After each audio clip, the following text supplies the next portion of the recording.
name's Gary Rhodes, and I'm Director of the Asia Research Centre. And when Kanishka comes in the door, I know it's time to close them, there'll be no one else.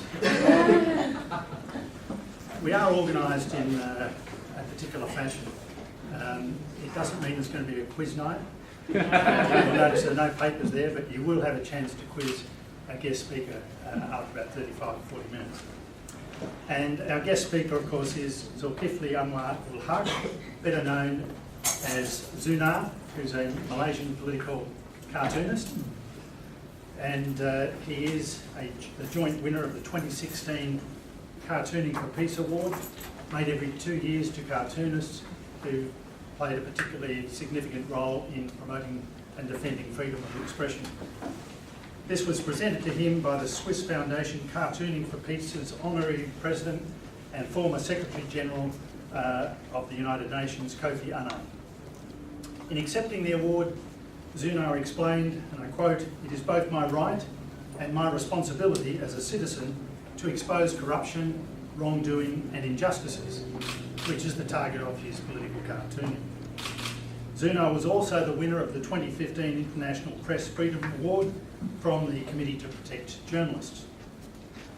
The background to this, of course, is a fair degree of friction and courage shown by Zunar in defending freedom of expression in Malaysia. Malaysian authorities since 2010 have banned and confiscated Zunar's cartoon books, which have been deemed to have had content that violated the Sedition Act because that content was, quote, detrimental to public order, unquote.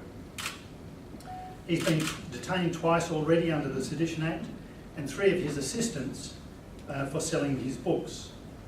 The online gateway that manages payments for Zunar's books online was required to disclose to police the list of customers who purchased his books. So you see, he's got many fans, especially among Malaysian authorities, for what he's producing. Zunar is currently facing 9 separate Sedition Act charges and a possible 43-year prison sentence over tweets in February this year criticising the judiciary. Clearly his cartoons are of great concern and interest to authorities. Today he will tell us something about why and what this might tell us about the direction of politics in Malaysia. Importantly, the events in Malaysia and the pressure that political cartoonists face in Malaysia is not unique. As we all know, in many parts of the world, including established liberal democracies and authoritarian regimes and many regimes in between, there are similar pressures. Importantly, this is no simple clash of cultures in the Samuel Huntington sense. I want to stress that Zunar is a Muslim and was among the first to publicly criticise and condemn the murder of journalists working for the French magazine Charlie Hebdo, whose cartoons also aroused a fair degree of criticism from various quarters. So it's a great pleasure to welcome Zunar. Thank him for being available today. He's got 35 to 40 minutes to tell us what he wants us to know, and after that we'll open up for questions and opportunities to engage and probe more fully. Thank you very much, Zunar.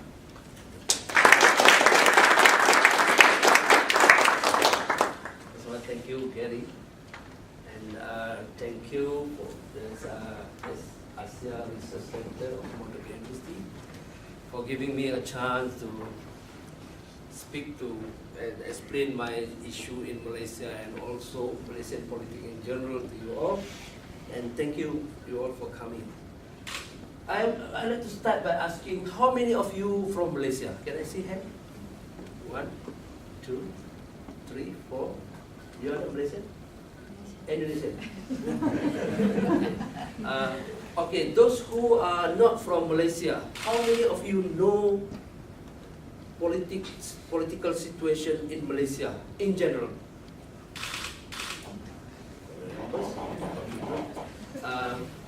We have people from here, yeah, I understand. I met people from Singapore, Myanmar, Indonesia, and Philippines. So that means when I speak, I talk about Malaysia, it includes all the countries. Because we have the same situation. We have the same situation. Let's say I explain about corruption in Malaysia. It also, that's mean I also speak on behalf of Singapore, on behalf of Philippines, on behalf of Indonesia, on behalf of Myanmar. I think you can also include Bangladesh. Yeah? I think you can also include Bangladesh. Bangladesh, yeah, okay, I forgot Bangladesh.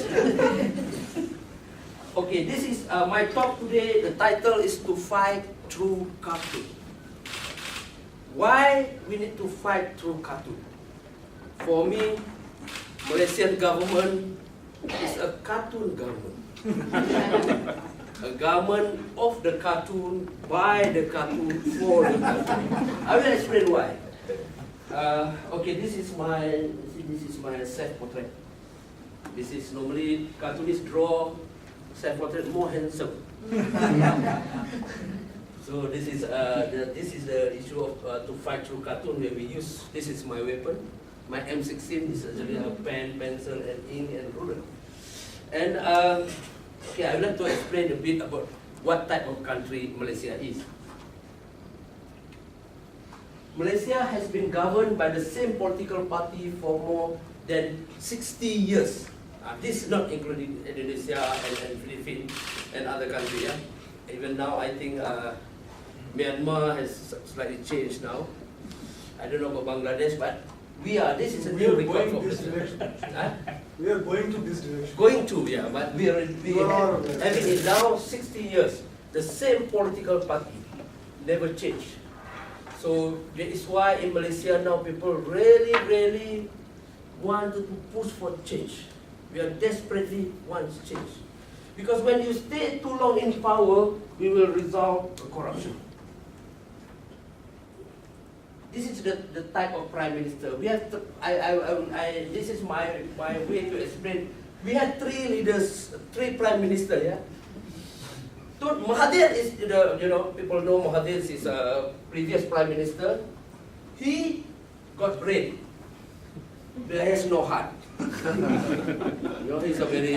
He's smart, but he's a very bad person. After that, we changed to Badawi. Badawi got no brain, but he got heart. He's a very good people. Current Prime Minister Najib, no brain and no heart. That is why now we are facing a very difficulties. In Malaysia, the corruption is huge now. I can come to it after this. Okay, now the situation made worse because of the wife of the Prime Minister. Those who know that the wife of Prime Minister now, it is an open secret in Malaysia that she is the one who controls the Prime Minister. I think you've probably been, you must know Imelda Marcos very well. So this is the situation of, she's the one who controls policy and everything. This is how you look in the Prime Minister office. This is from behind, and actually this is from you can see from front. She is controlling everything. This is when I was in Sydney 2 weeks ago. So I did this Sydney Opera house. It looked like a head. For me, Malaysian will understand it very well. This is also from the movie Steel Wars. Instead of Star Wars, it's Steel Wars. And episode 2.6b. 2.6b is a corruption of 2.6 billion, which went into the Prime Minister pocket. So that's why 2.6b is, and yeah, this is more local. This is also about, the wife of the Prime Minister purchased a very expensive ring, 24 million. And when people ask, where you get this money? She said that, oh, this money I saved it when I was small. I started to save this money. That's why I said, oh, it must be very, very small. You can't save this money. Huge money, 24 million. So that's why it comes up with this cartoon. This is corruption in Malaysia. I think every African, and again, any part of the world can use this cartoon too. Previously, it was under table, the practice of corruption. After that, it developed to above table, and now including the table. So I think it's the situation of corruption. This is also the corruption, multi-level corruption. When this is a government officer on the first level, they take million. And if you ask them a question, why you take million? They say, oh, we only take million. The second level is minister. Ministers take 100 million. When you ask the same question to ministers, ministers say, we only take 100 million. The prime minister take 2.6 billion. And you ask the prime minister, you know the answer is she take more. I don't know how many billion, but she take more. So the corruption in Malaysia is from top to go down. It's very, very difficult for us to fight against corruption in Malaysia.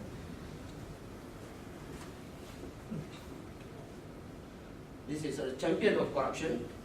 Now this because of 2.6 billion. Okay. Then my philosophy of cartooning.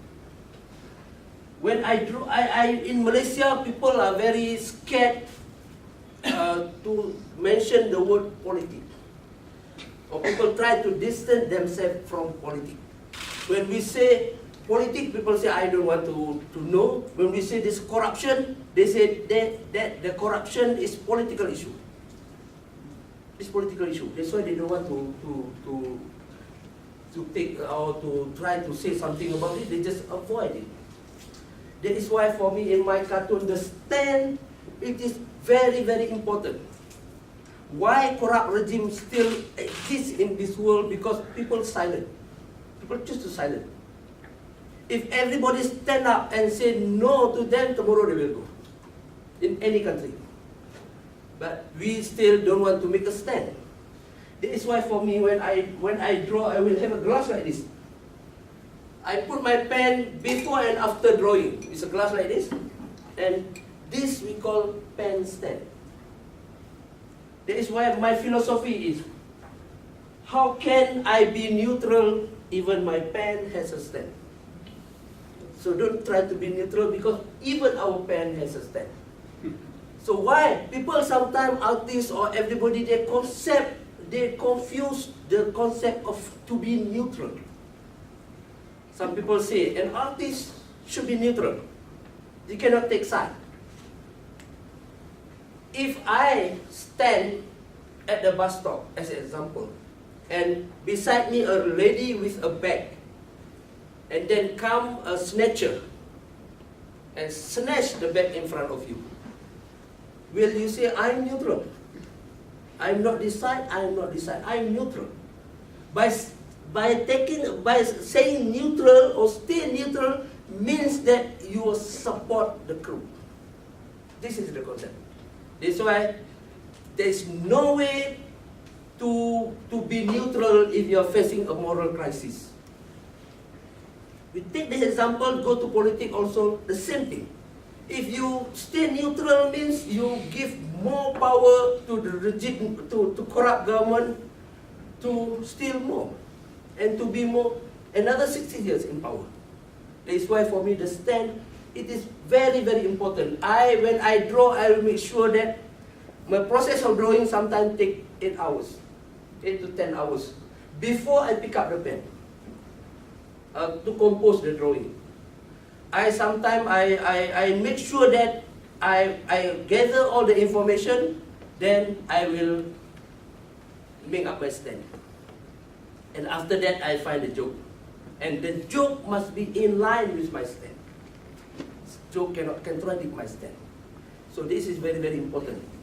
So I will make sure that everybody, I want everybody in this world, not only Malaysia, everybody in this world to make a stand and make our stand, and the stand must be clearly seen in your work if you are an artist.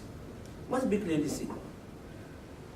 And my focus, you know that I'm in Malaysia, media, all medias are controlled by the government by the law called Printing and Presses Act. Anybody want to operate a newspaper or TV station or radio station must apply the license from the government, and the government have a right, absolute right to reject or grant. And the decision by the government cannot be challenged in court of law. And even if you have a license, it's only for 1 year. You have to apply it every year. That is how they are controlled. And there is no newspaper or TV or radio in Malaysia allowed to criticize the government, the Prime Minister, especially the wife. No way. So that is why I can't draw cartoon in for a newspaper in Malaysia. It only depends on internet, Facebook, Twitter, and website. Facebook and Twitter in Malaysia are not a social media. This is an alternative media because we don't have other media. Then once in a while I will come out. Every year, annually I come up with, I compile my work and come up with a book like this. The subject of my cartoons are first corruption and then injustices. I only have 2 subjects in my cartoon. Other issue I don't draw, and only 2 characters can be qualified to be in my cartoon. The Prime Minister and the wife. Other ministers, no. They are not qualified enough. They are not stupid and bad enough to be in my cartoon. And but the government banned 7 of my cartoon books because for them the contents are detrimental to public order and can influence the people to revolt against the government after reading cartoon book. So in Malaysia, it's very simple. If you want to do a revolution, don't buy Karl Marx books. I suggest buy Zunar's books. It's a cartoon, you know. And on top of that, the government also, the police went to the bookstores around Malaysia and they confiscate books, threaten them with to be charged in court if they keep selling my book, and the license, business license, will be revoked if they continue to sell my book in the future.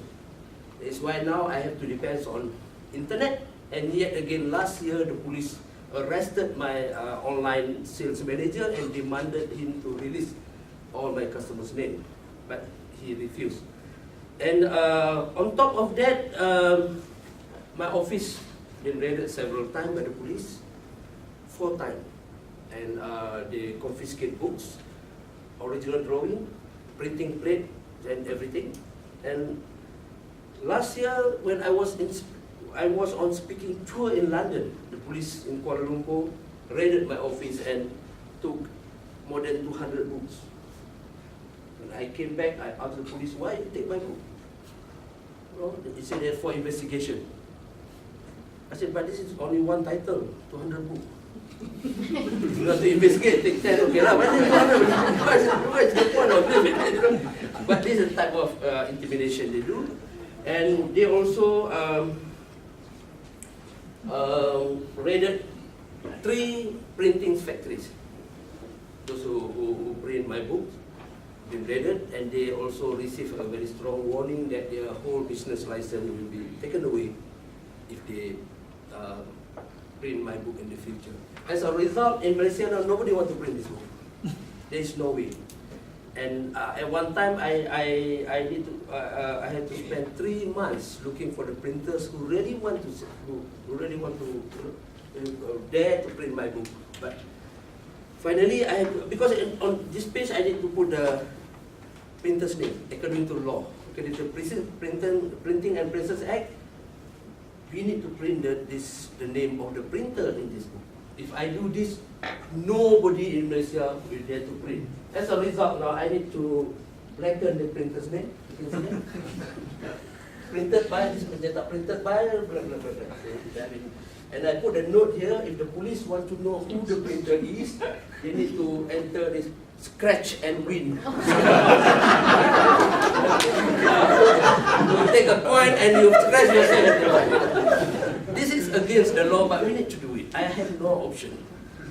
Sometimes I try to positive it and make a joke of it.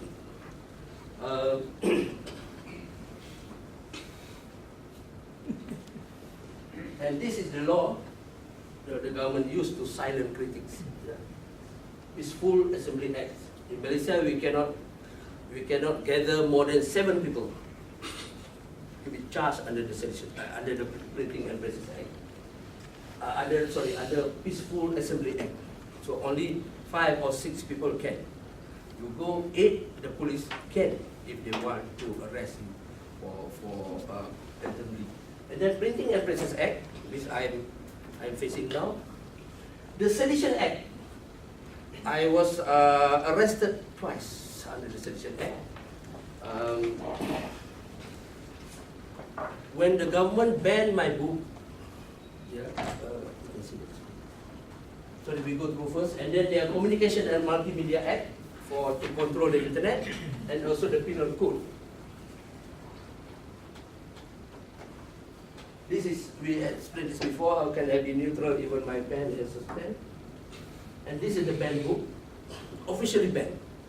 I have 18 books, this is officially banned, and this is not banned but investigated under the Sedition Act. It's worse than banned. Because under the Printing and, the book is banned under the Printing and Presses Act. It stated that those who print, who buy, who sell, who distribute or own it, the fine, it was the penalty for that is 5,000 ringgit fine. Malaysian money is equal to 1,500 Australian money, about like that. But Sedition Act, it was investigated under Sedition Act. Those who buy, who print, who distribute, or who own this book can be punished up to 3 years in prison. Sedition Act. So that's the difference. This is, when they banned my book, I was in University of California, UCL, in LA campus. And also now happening in the West, people now talk about Islamophobia. Now Orlando shooting, people talk about Islamophobia. But in Malaysia, it is cartoonophobia. There's a worry about cartoon, the government worry phobia cartoon. I was arrested immediately after I come up with this book.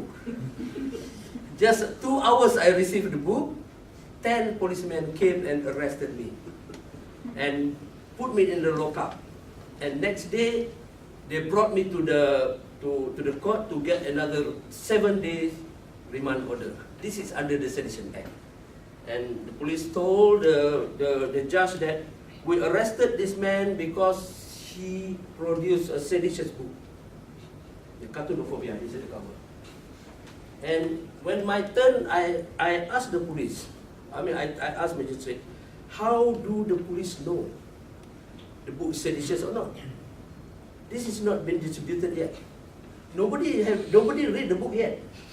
I just received it, then the police took it. And then the judge asked the police, have you read the book? Police said no. So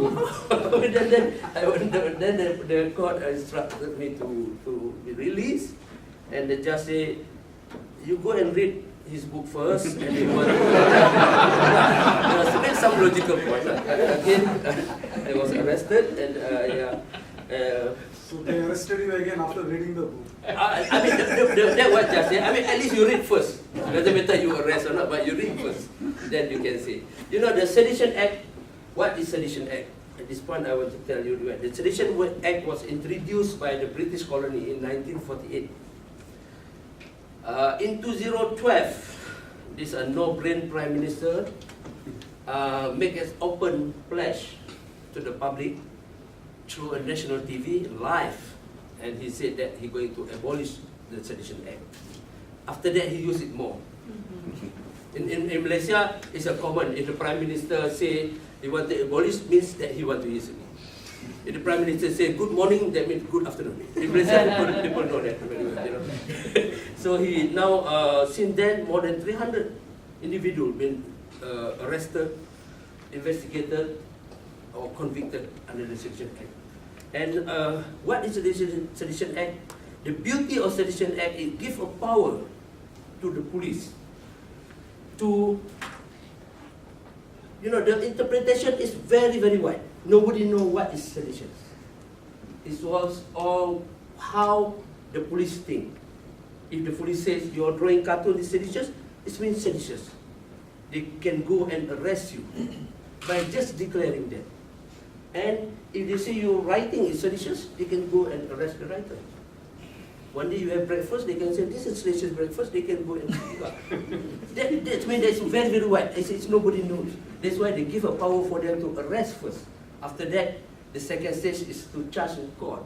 That's the second stage. But the arrest first, that can put the fear in every Malaysian because they don't know what. They don't know what is, you know. Last year, one female activist dropped a balloon to the Prime Minister from second floor. Also been charged under seditious because this is seditious balloon. So this is the Sedition Act, the power of Sedition Act. So I was arrested twice and under this law. This is when I was arrested. This is the handcuff, and at this point I was arrested for 8. Then the police were very angry because of the judgment, so they just keep me 8 hours like that. You know, outside the at the office. So you know, if you are inside the jail or the lockup, they have to open this. But they just put me in the office and lock me up like that. This photo was taken when during the lunchtime, when my lawyer came, and the police is busy with Facebook.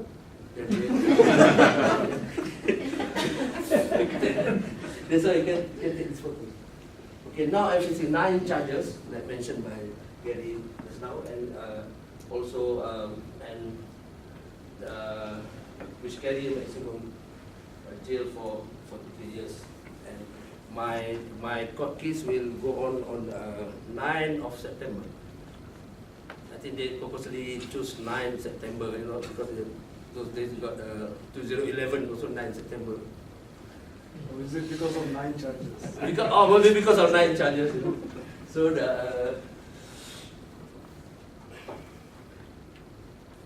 okay. But again, people ask questions. Maybe you also want to know why I want to still want to go on. I'm facing all type of threat and also a risk by drawing cartoon. I would like to point it out here that for me, talent is not a gift. Talent is a responsibility. That is why I introduced what I call this cartoon for the people. This is not political cartoon. This is cartoon for the people. By doing that, I remove all copyright of my cartoon. My cartoon in digital form now, all copyright free. Go. No need to ask permission from me. If you want to share, you want to download, print or distribute it, go ahead. Because my talent is for you. You can share my talent. This is not mine. I'm not learned to be talented. No university in the world can offer you talent course. You go to Oxford, nobody can offer you because you're born with talent. That means you're born with responsibility. That's why I want to use cartoon, my talent, to push for change in Malaysia. So that's why I want to use my talent for the benefit of the people, not only in Malaysia but everybody. So this is my responsibility now to keep fighting. And I provide. I know in Malaysia people are not happy with the government, but some are not there enough to go to street to protest because of the law. And I understand they have some reason why they don't want to go to do that. Some working with the government, some they have a family to take care of, or with several reasons. But now I introduce the best and effective way, or powerful way of protest. Laughter is the best protest. You cannot beat them, you laugh at them. Yeah, no regime in the world, dictator in the world can stand if people keep laughing at them. I tell Malaysian, you laugh. And don't laugh when they make joke. They laugh when they're serious. That's why they cannot take it. Yeah, you make joke common, you don't laugh. When they make joke, you just don't know like that. But they say, when they say, the Prime Minister said, we will make sure justice for everybody. Ha ha ha. They cannot stand it. So that's why I play this cartoon, you laugh through my cartoon. You laugh at it. Make laughter, try to laugh as a protest. And that's why sometimes I see in my Facebook, the comment. Normally people say ha ha ha ha 3 times or time 3. There's the digital, but sometimes we ha ha ha ha ha, so many ha. So that's been the protest. That's been how people protest. And sometimes I put a note in my cartoon when I post up on Facebook or Twitter. I put a note. According to Zunar's cartoon law, 2016. We can have law too, because why cartoonists can have law? Because all law in Malaysia are cartoons. So according to Zunar's cartoons law, it is an offense not to share this cartoon. So I want people to share to get it. But maybe until one day, in Malaysia is a very unique country. One day maybe they introduce anti-laughter law.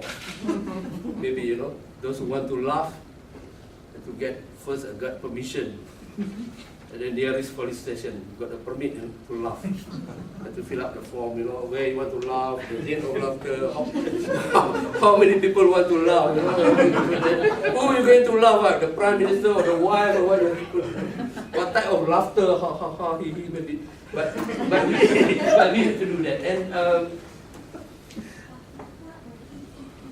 this is Sedition Act. This also Sedition Act. This is my cartoon about Sedition Act. This is justice in Malaysia. In Malaysia we have Minister of Justice, and we have a very beautiful court building, Palace of Justice, they call it. And we have Chief Justice. What we don't have is justice. Others all we have the very beautiful building, but there's no justice for us.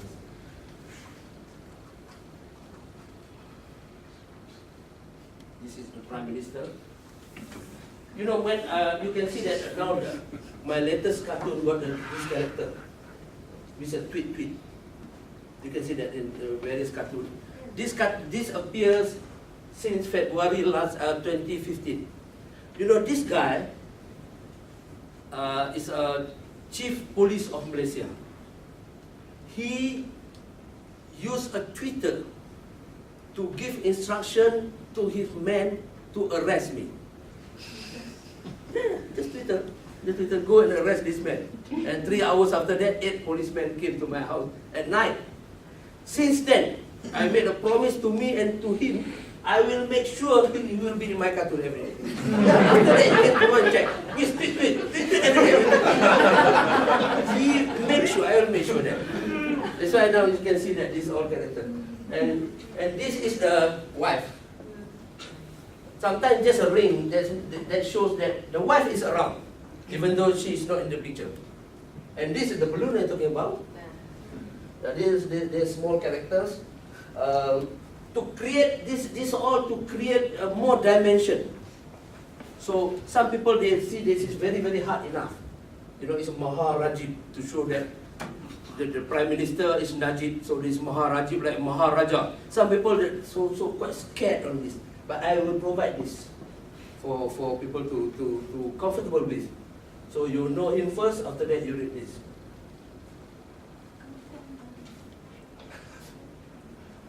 This is judiciary, the judge and the Prime Minister. This, you can see that tweet now around there, and the ring. And this cartoon is about how thick the Prime Minister's skin is. Even if you do a driller with a battery, you still cannot put this because of very thick. In Malaysia now, the Prime Minister is received 700 million USD in his personal account, yet don't want to resign. What type of thickness is this? I think there is a very, very thick skin.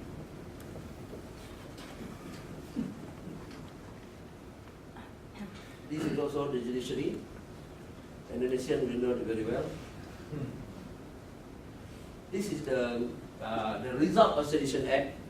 Finally, those who this is penjara in jail, they spend time in jail, are activists, bloggers, NGO, lecturer, lawyer. 2 of my lawyers have been charged under Sedition Act. Student, lecturer or cartoonist or some. But those who in power, like robbers, rapists, they have that record. Corruptors all in power. This is a swap place actually. This to Malaysian, and some Muslim will understand it very well. Not the bulan puasa, you know. This is actually babi is pig, you know. Pig. Where Muslim don't eat pig anyway. It's a very big issue in Malaysia. In Muslim take pig. So the pig are called babi in our language. So babi is haram. Haram, you know haram, you know. 2.6B is halal in Malaysia. So you can take that money, no problem. Don't eat babi. Okay, don't eat pig, don't eat pork. There are story that in Malaysia, people, Muslim in Malaysia, go to Thailand to look for prostitute. You know, Thailand is closer to Malaysia. They go to what I don't know what to say, but to engage with prostitute, and during lunchtime they look for halal food. Why? The halal food, someone you talking about halal food. But because of that, that's the mentality. That is why there are issues. Last year in Malaysia, somebody came out with a statement that there is a DNA. They found a DNA of pig in a Cadbury chocolate factory, in the Cadbury chocolate. DNA, not even the pig, DNA. Nobody know what is DNA in Malaysia, but it makes so much noise. People start to engage, everybody start to give a fatwa, everything, until the factory nearly closed down because of DNA. But I said to Malaysian, if you make that much noise about this corruption, the Prime Minister go, but they keep quiet because that's halal. This is more to local. Can see it?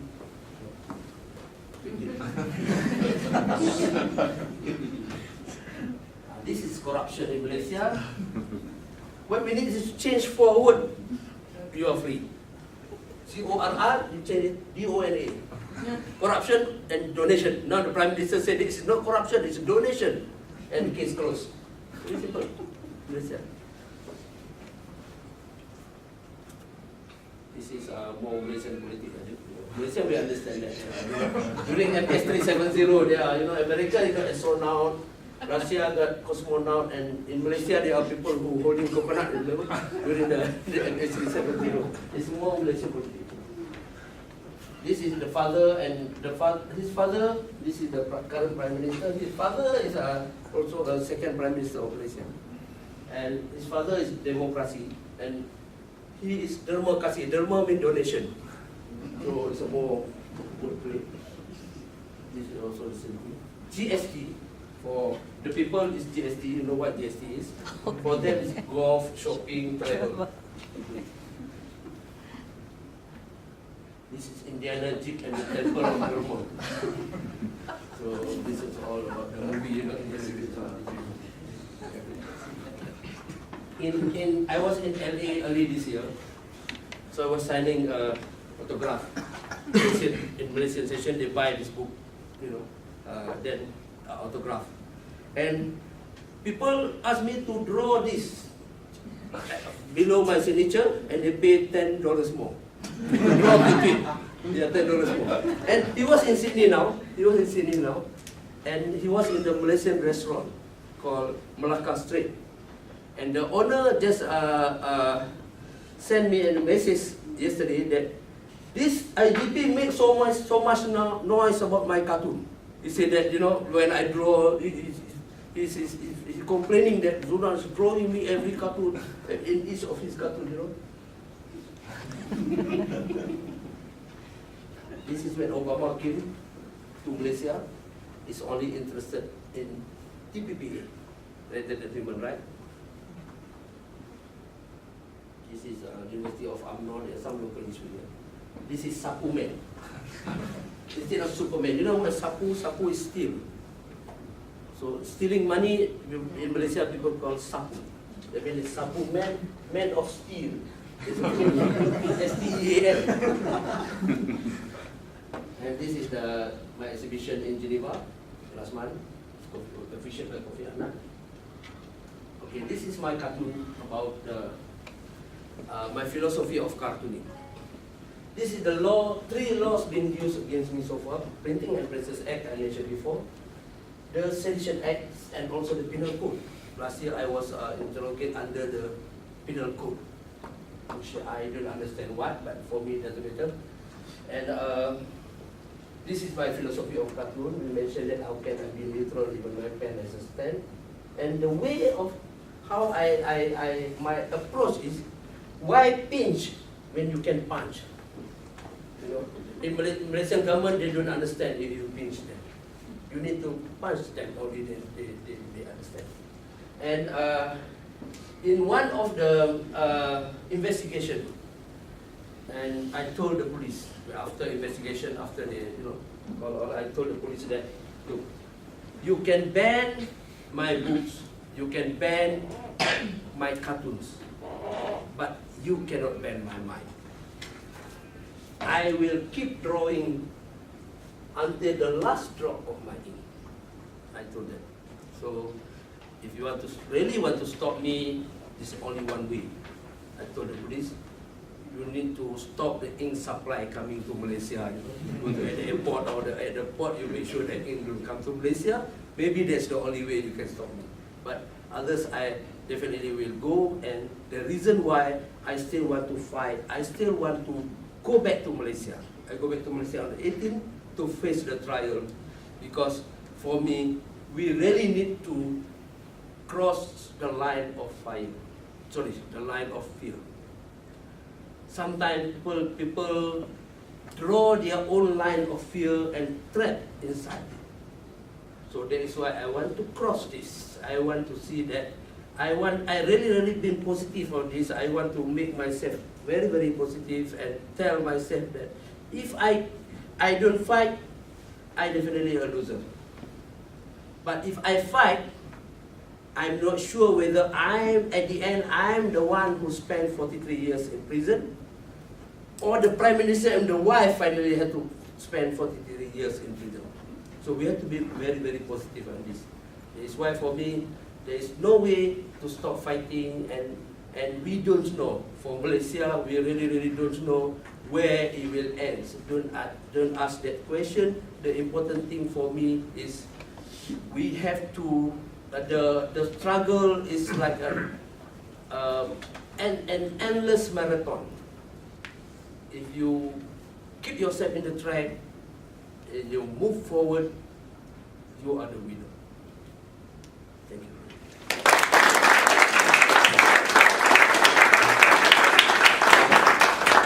Thanks, Zunar. As promised, it's now question time. Could I just ask you, as a courtesy to Zunar, to just identify yourself before you ask the question? But the floor is open to anyone. Yeah. Yes, Ian Chalmers from UWA at the moment. Thank you, Zunar, that was very interesting. Can I ask you about the availability of your book in neighbouring countries? I remember when I was in Singapore during the dark years, publications about Singapore politics, you go to Johor and buy them there. Is your book available in Singapore? So far, no. Not in Singapore. They're not brave enough to do it? For me, I'm welcome if anybody want to do that, but we don't have any those shop who really want to do that, because we have one Previously, I'm have a agreement with Time Publication, which they have both in Malaysia and Singapore. But after the banning, they withdraw because they didn't want to sell that banned book in Malaysia. So that's the reason why. Because my book is banned. It's not like you know. It's really don't have my book. I don't have ISBN. I don't have anything in my book. This is really illegal book. It's not my book. So it's very difficult to go to via ISBN or e-books. When I spoke to Google, they said that yeah, you don't have publisher here. You don't have things. It's very difficult for them to do business with me. So it's not available. Yes, please. Zunar, are your books banned even before they've been printed? Well, yeah. Are your books banned before they've even been printed? No, after. After. You know what? There are suggestions that I understand what you mean. That I can print in other countries. Yeah. That's what people suggest. Okay. But I might lose both if I do that. They say I print in Thailand. You need to bring it back to Malaysia, Yeah. and you if it stop at the checking point immigration, then I cannot bring the book, but I need to pay the printer. So that is why then you have to pay cash. You go to other country, nobody say that you can pay 2 or 3 times. You need to pay cash. So there's one incident. There's a Barry Wine books. If anybody familiar about that, how Mahathir stole more than 100 billion during his when he was in power. There's a book was printed in Hong Kong to avoid this. This is a book about Malaysia, and as they are shipped to Malaysia, it was stopped at the port, and they never been able to bring the book inside Malaysia. So it's quite very risky, and I think the government did a very good job in this. So they cannot get me, but they target those who support me, the business and then the network. That is work very well for them. Can I just ask another question? Sometimes when you can get a book into Malaysia, sneaking in, are you able to get it out to the villages? Out from Malaysia. No, usually the city people know everything, they know what's going on. But what about the village people? Are they able to see your cartoons? The village people. Yeah. So, I mean the Kampung. people who are kampung. Yeah. Yeah. Again, I think that's the reason why they banned my book, because this is a book, and it can. One thing about cartoon is the medium is very powerful now. You see what happened in the world that cartoonists are being targeted because the medium, because they carry this a joke and visual that can go beyond races and beyond social class. So people in kampung, they don't read much. In Malaysia, in town also, people don't read. You don't expect people in kampung can read, but they like to look at this picture and they laugh at it. I think that's the reason why they worry. And not only that, I think I heard from those who said in the meeting to ban my book. He informed me later that actually the government is very worried because my cartoons can change the perspective of teenagers about Malaysian politics. So they worry about that. So that is why the book for them. They don't ban my cartoon in internet because the book can go to kampung, can go to places, a rural area. That is why they worry, and people can understand this. But I don't have the numbers how many people read my cartoon. Yeah.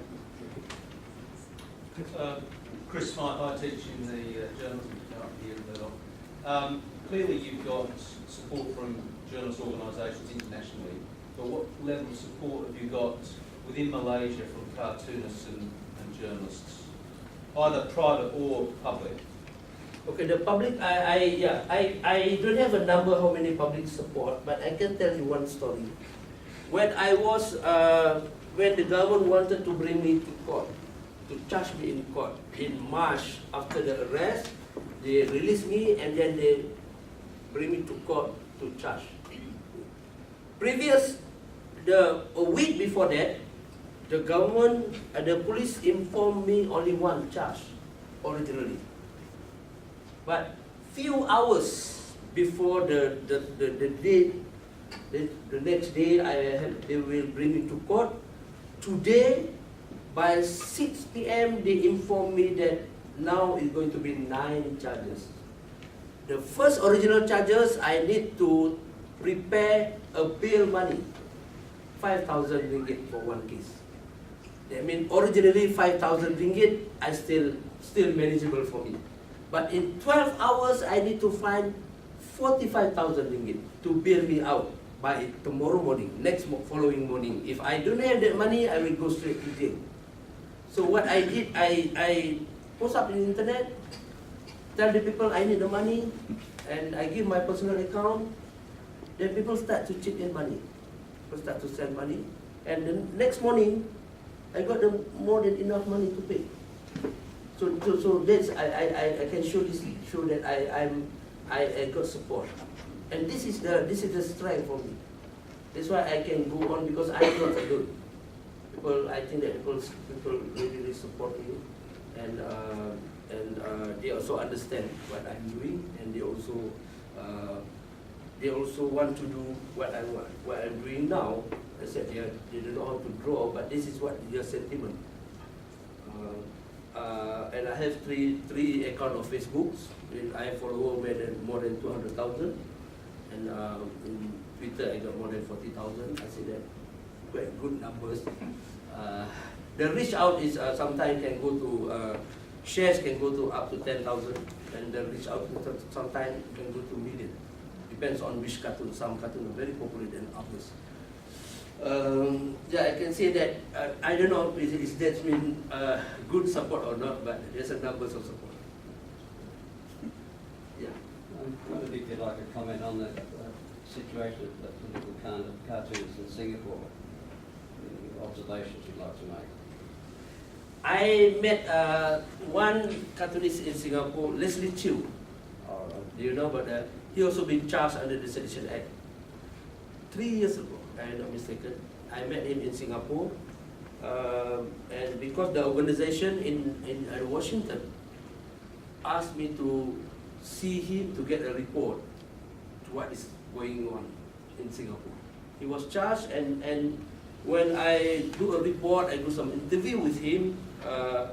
Look like he told me that first of all, no picture, cannot take a picture, and he came with his lawyer.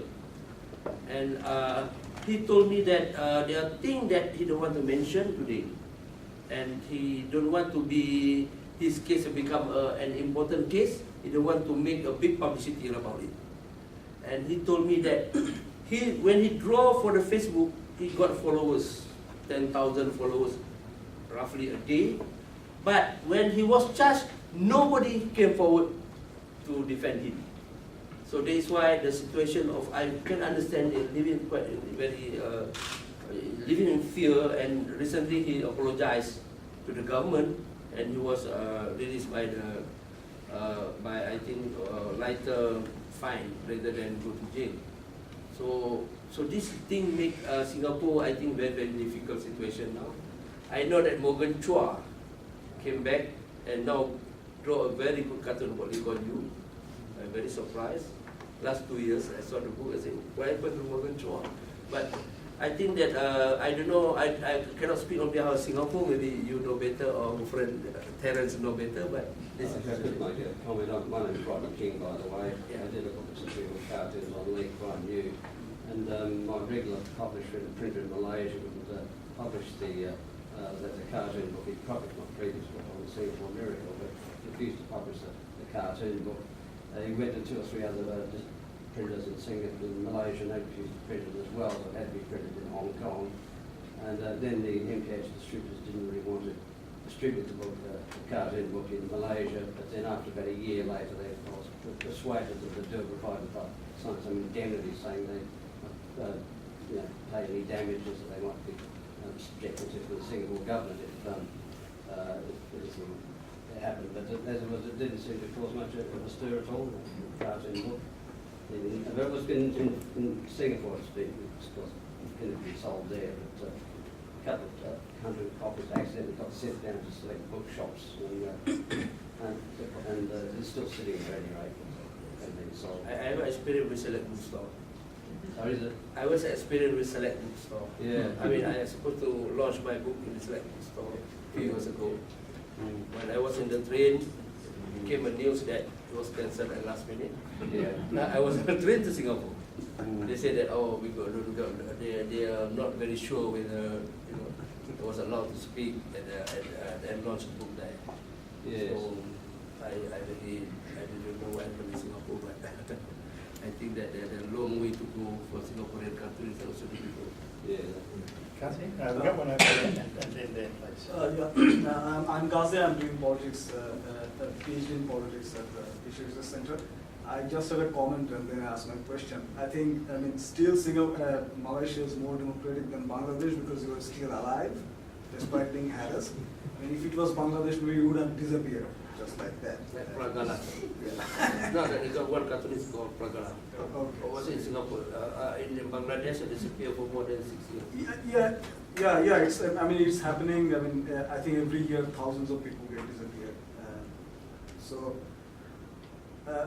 I wanted to ask, like, I mean, you, as it seems, I mean, you have this case in 9/11, 9th September, and you are going to face this, and the way things are, the outcome might be quite negative.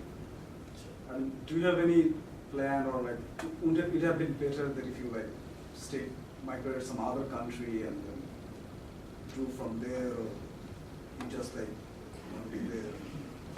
Do I have a plan to escape and go to seek asylum as a simple way? Asylum to other country. Yeah, there's a FAQ question to me. Everybody will ask that. So I did my preparation. One thing about me that I really, in my life, I never think so far ahead. That's it. Because my plan always turned to be opposite in my life. That's my life. I wanted to be a scientist. End up a cartoonist, as a cartoonist. So this is nothing. So sometimes I really don't want. No, I don't. I take a approach that I don't want to think about jail for now. The result, as you say, is very, very. I can say that also. I agree with you. Very negative. This is politically motivated case, and the court in Malaysia is not independent. We in Malaysia, when we go to court, it doesn't matter you got a good lawyer or not. That's not the question.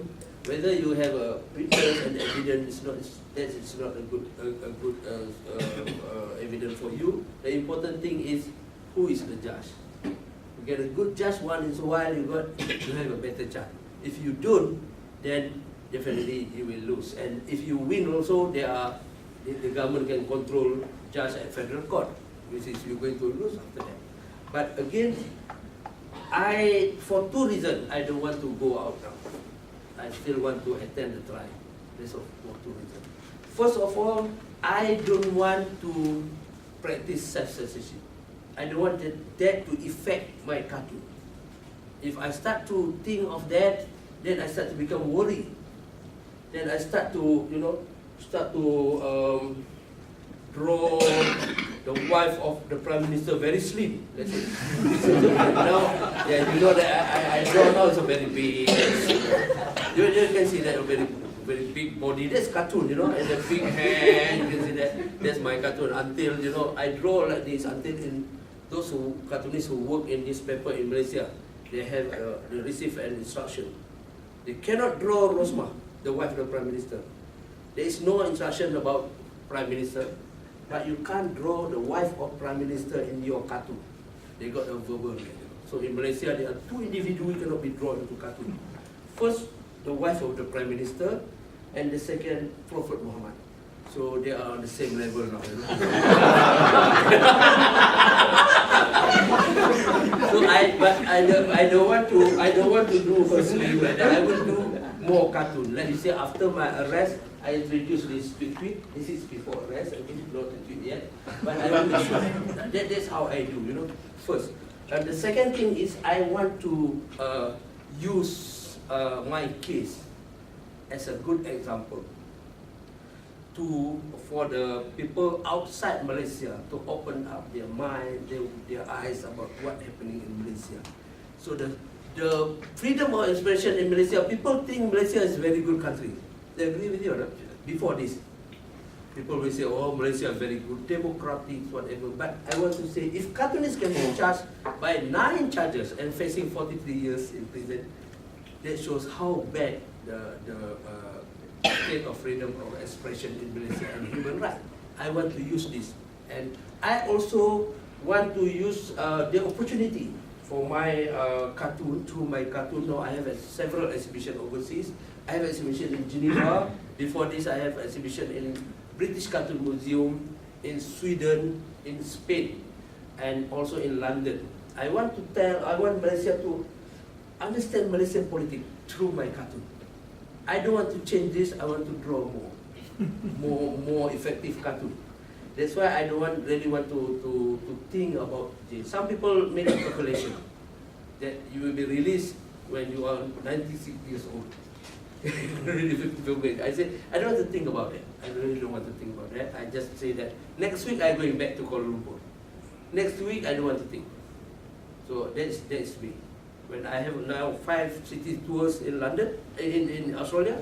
Now I start from Sydney, Canberra, Adelaide, Melbourne, and Perth. When I was in Sydney, I think about Sydney. I don't think about other cities. Then I about to take a plane, only I think what is the schedule for Canberra. Yeah? Only that. That's my style all the time, and I think it's good and bad. But for this case, I think I really want to concentrate. In a simple word, it's like this. I don't really care what the government want to do. I only concentrate what I'm supposed to do. So it doesn't matter they want to do what they say that.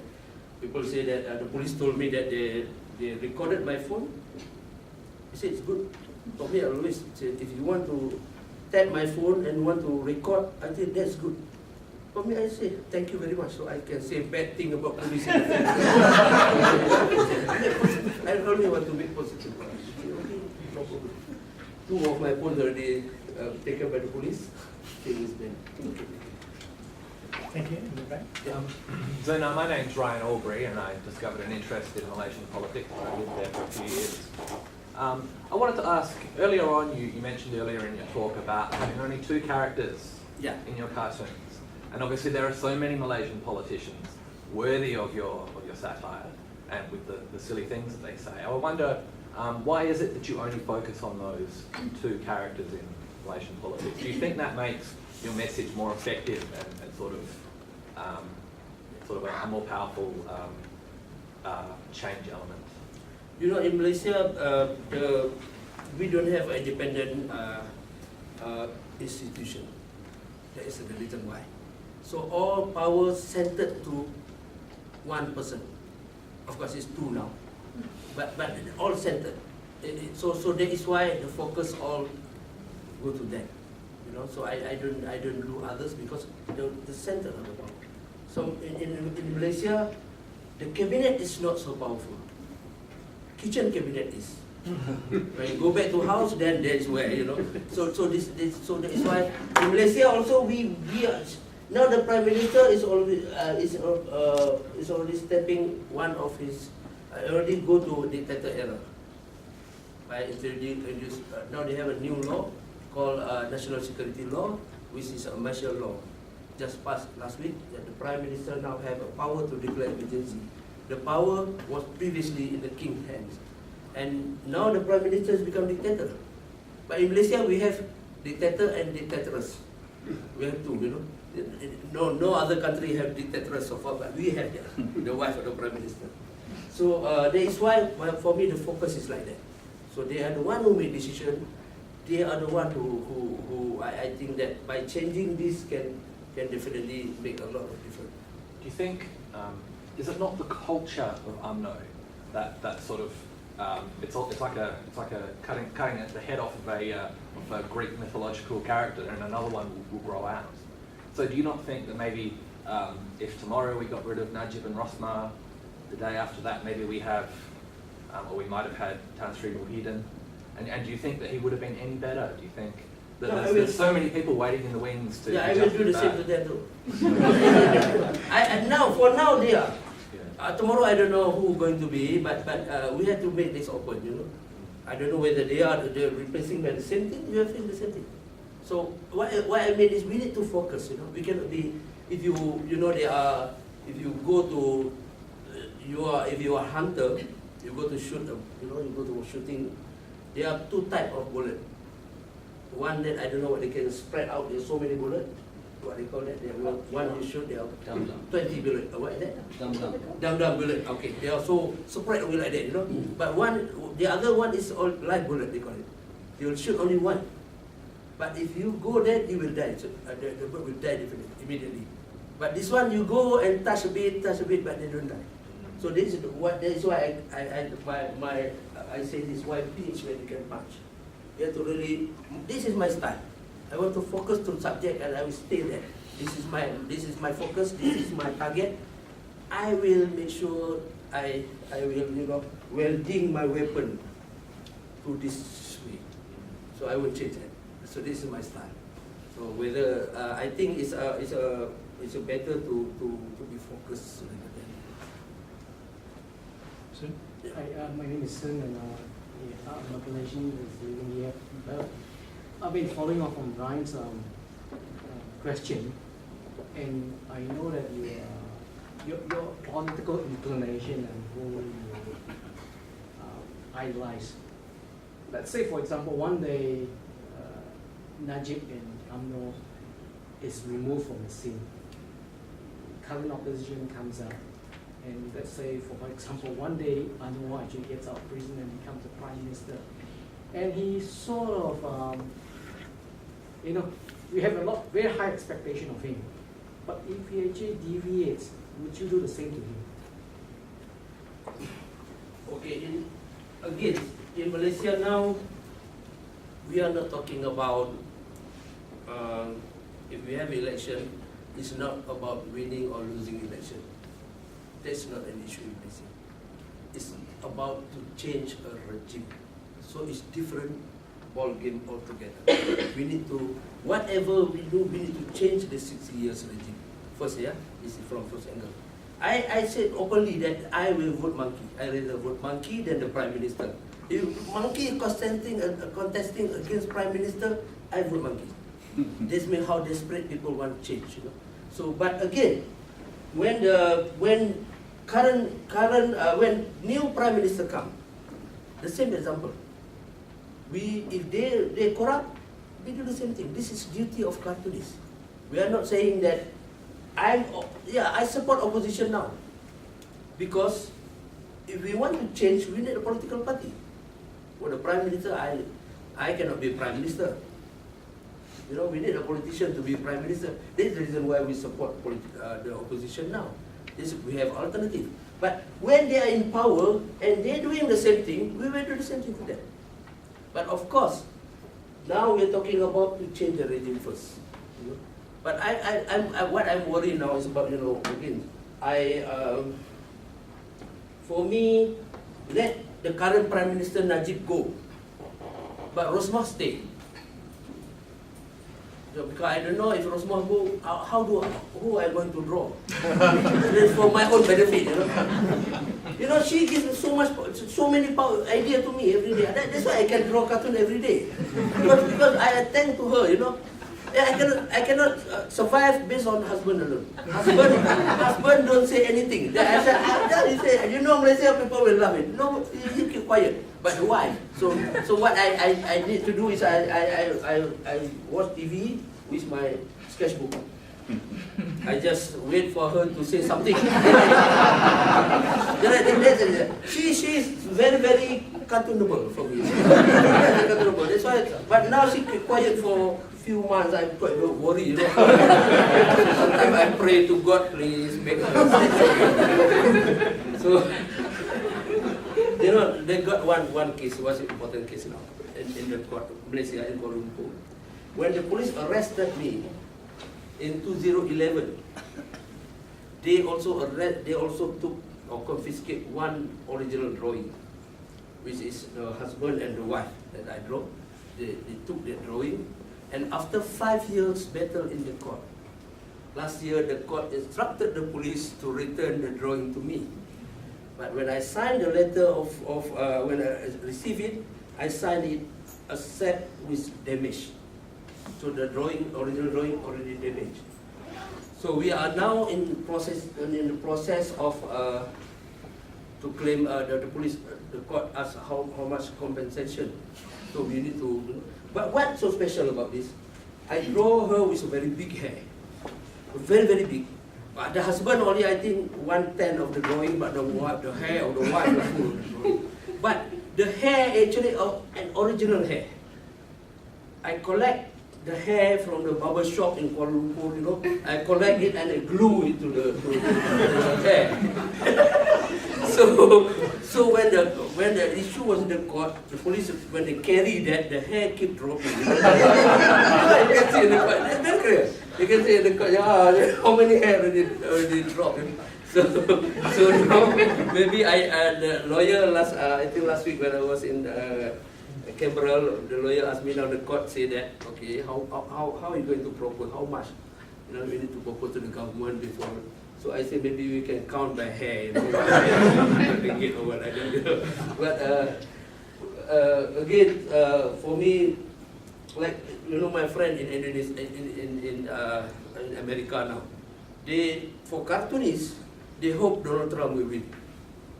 Because it's easy to draw, with hair, of course, this is very sarcastic, but again, but reality is yes, in Malaysia, she gave an idea every day, she do a lot of things.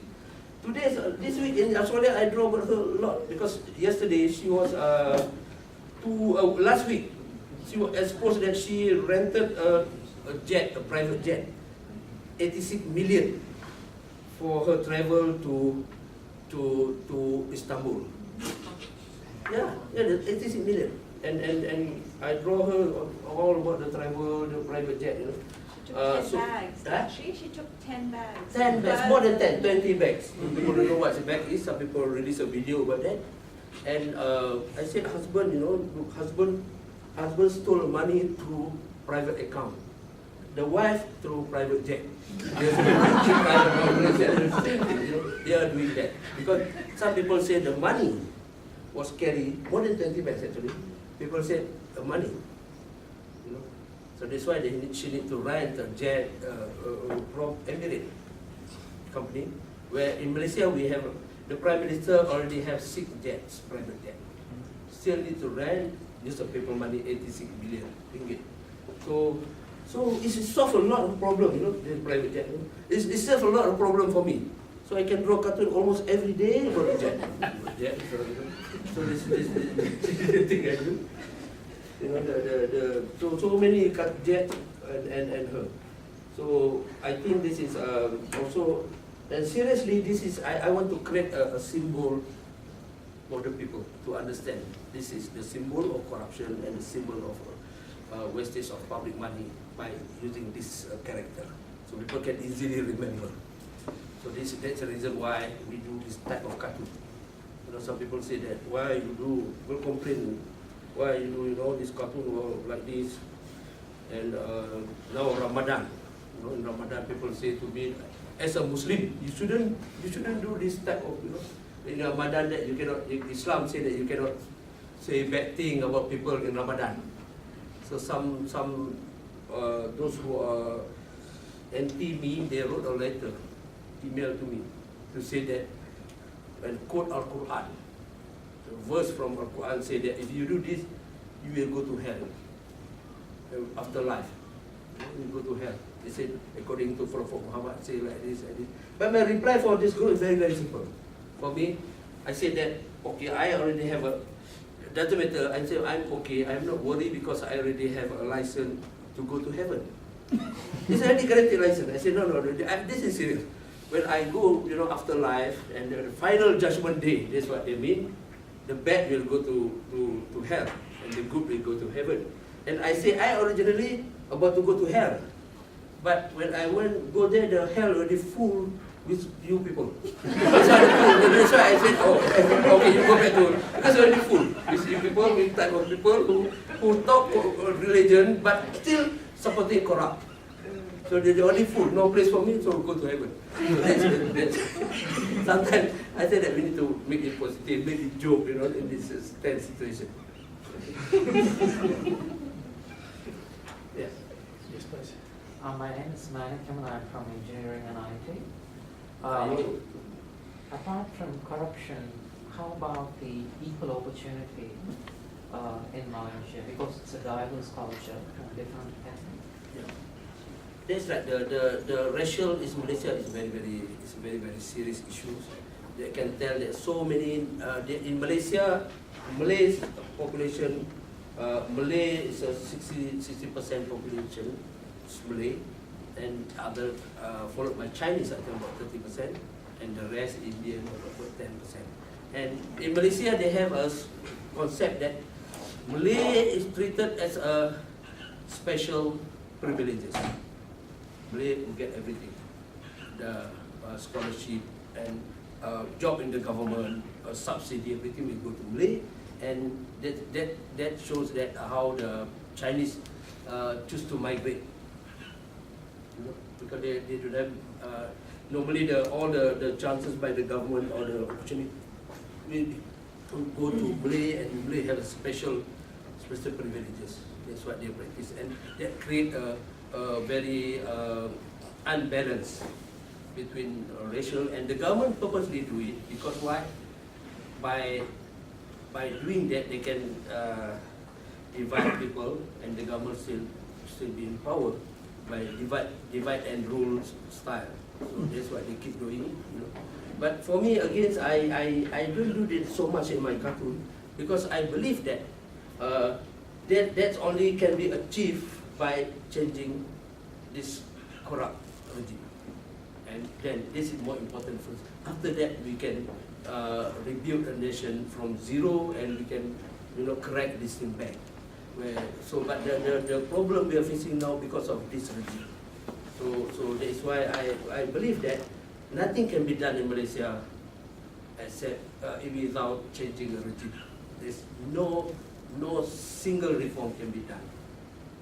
So that is why for me the focus is, I understand that very well. I understand that my non-Malay friend, when I met them, I said I very understand this situation, which is totally not right to do this to citizens, but they are also citizens of Malaysia.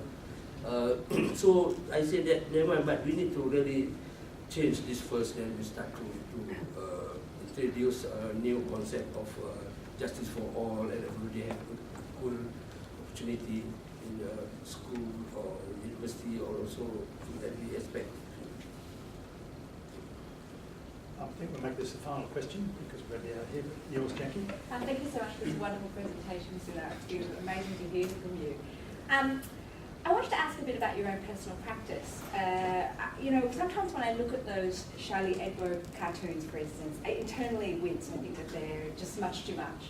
And how do you, as a cartoonist, both engage in satire, but also establish for yourself ethical or moral boundaries around what you will draw and what you don't draw? How do you cite yourself? Well, I won't go there, but here is an acceptable realm of critique. How do you do that as personal practice? For me, it's very simple. We have to understand Malay and Islam. Muslim and Islam. It's two different things.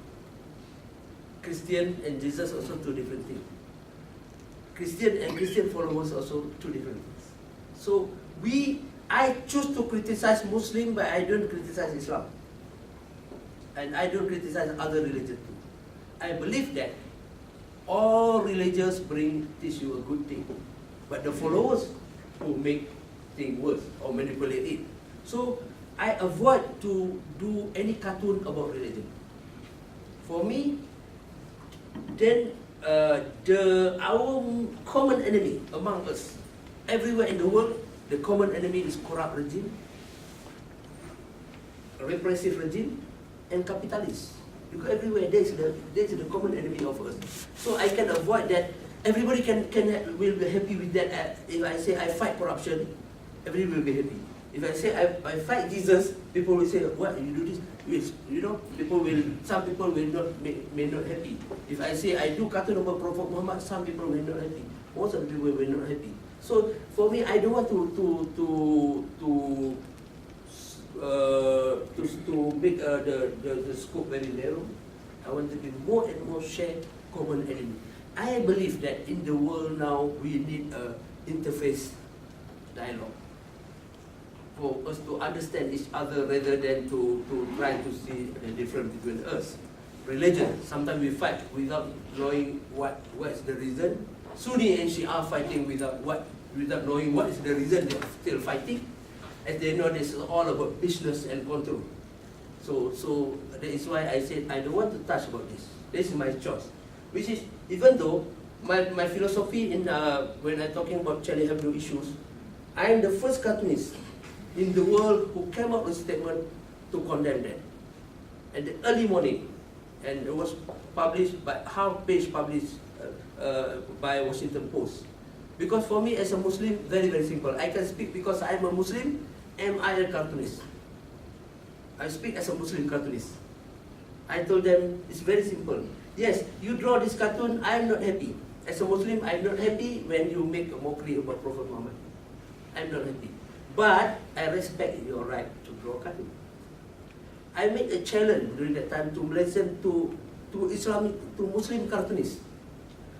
Rather than you use this type of killing or force, why don't you come up with a cartoon to show how good Prophet Muhammad is from the Muslim perspective? They don't want to do. They made so much noise. I said, okay, I really say that this is the same thing I'm facing in Malaysia. And we tell the same thing to Malaysian government. I tell to the group, extremist group who attacked Charlie Hebdo, if you're not happy with their cartoon, fine. But you don't have a license to kill them. I tell the same thing to Malaysian government. If you're not happy with my cartoon, fine, go ahead. But don't use law against me. So there is no way you can use that. You respect other people's right. You go debate with them. Come up with a book. Yeah. It's okay. In United Nations last after the Charlie Hebdo United Nations first time do one forum about cartoonists, and I was invited to speak. I end up with this. I ask this question to everybody, and I will repeat this question now. If Prophet Muhammad is still alive today, would he instruct the Charlie Hebdo cartoonists to be killed or not? Any Muslim here? You think? No? We know Prophet Muhammad is like that. He won't do that. And who you think you are more Islamic than Prophet Muhammad now? You know, Prophet Muhammad don't do that. And Prophet Muhammad is a noble person. His credibility won't be affected by cartoon. So what's all about? Why so would you think that you want to defend Prophet Muhammad? Prophet Muhammad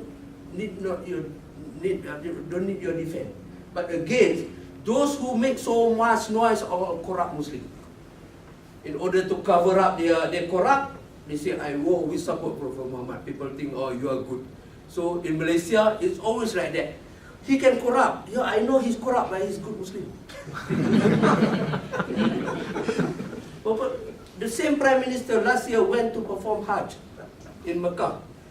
And a big photo came out in newspaper. He saw, in front of Kaabah wearing a very, white shirt. Everybody like, he say, oh, I know he's corrupt, but he's good Muslim.